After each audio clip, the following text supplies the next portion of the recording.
Macmillan Audio presents The Headmaster's List, written by Melissa de la Cruz. Read by Lori Felipe-Barkin, André Santana, Eunice Wong, and Inés del Castillo.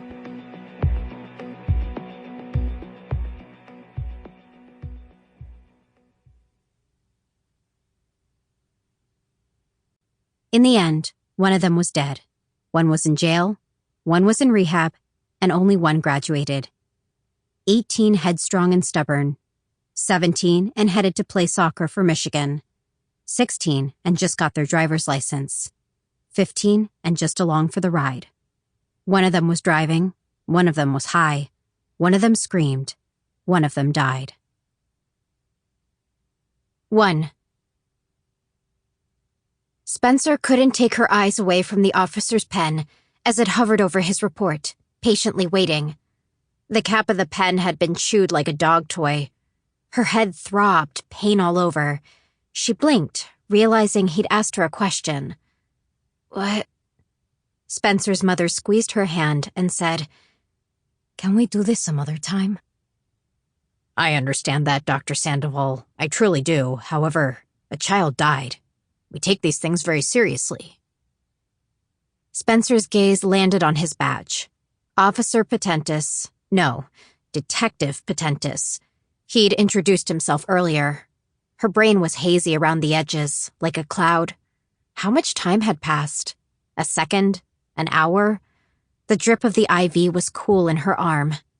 Spencer could sink right through the hospital bed and onto the floor. "Okay, Spencer, let's try again. What happened last night? Can you walk me through it?" Scream. Float. Crash.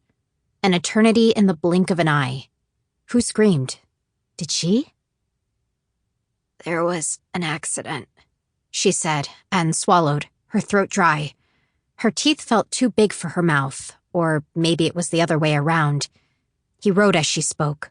"We were at a party before school starts. End of summer. In the hills." End of summer. End of Spencer.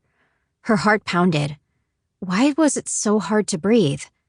She didn't feel real. She wasn't sure she was talking. In fact, she wasn't sure she had a mouth, and she folded her lips over her front teeth. Drip, drip went the IV. Away, away went the pain. Cloud 9. "Do you remember who was in the vehicle with you?" "My Ethan." "The driver." Spencer's breath hitched. Scream, float, crash, pain. Ethan. "Do you remember what happened next?" When she screwed up her face, remembering, the skin on her cheeks pinched. Stitches from her cheekbone to her jaw, sewed together like a doll, chewed up like the detective's pen cap. "No, I can't think." "She's on sedatives, detective," her mother said. Her brown hair was so shiny, like a penny. Spencer wanted to reach out to touch it, but her other hand was in a cast and too heavy. "I know this is difficult, but everyone's story checks out. I'll be in touch." 1 minute, the detective was sitting at the foot of her hospital bed, and the next, he'd teleported to the door where Spencer's father stood, holding Spencer's sister's hand while talking to a doctor. The detective said something to him, and her sister Hope looked at her, and something inside Spencer snapped. She cried, blinked, reliving it all over again. Scream, float, crash. She had to go, run for help. Her mother held her down and called out, and a nurse rushed in and pushed a button on the IV. More cold snaked up her arm. Sink into the bed. Let it swallow her up. Sleep came over her like a wave crashing on shore. Shoo. Shoo. Her tongue felt like a worm trying to crawl out of her mouth.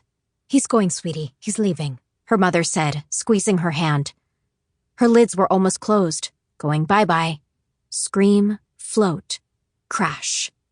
Bliss took her away. Official copy. Los Angeles Police Department. Crash report form. Crash severity. Fatal/injury/PDO. Time and location information. Date of crash. Sample complete. Ready to continue?